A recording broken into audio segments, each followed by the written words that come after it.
Today, I want to share a story that illustrates the power of hard work and determination. And it's a story about a boy named Alex. But first, let's learn a few vocabulary words that will help you understand the story better. Perseverance means continuing to do something despite difficulties. Goal is what you aim to achieve. Inspiration is something that motivates you to act.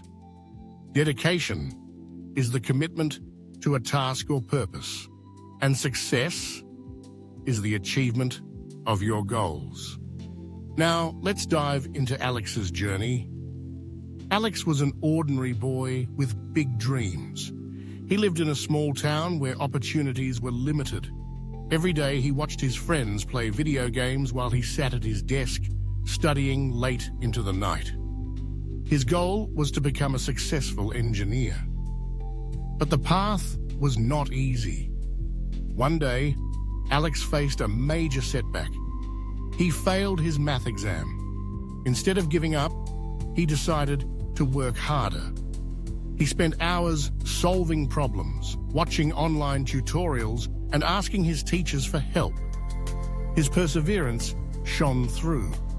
Slowly, he began to understand the concepts that once confused him. Inspired by his progress, he set even bigger goals. He joined a local robotics club, dedicating his weekends to building projects with his teammates. They faced challenges, of course, failed robots, missed deadlines, but they learned from every mistake. Each failure became a lesson, and each lesson brought them closer to success. Years later, Alex graduated at the top of his class and received a scholarship to a prestigious university. His hard work had paid off. Today, he is a successful engineer, inspiring others with his story. So remember, no matter how tough things get, if you keep pushing forward with dedication and perseverance, you can achieve your dreams, just like Alex.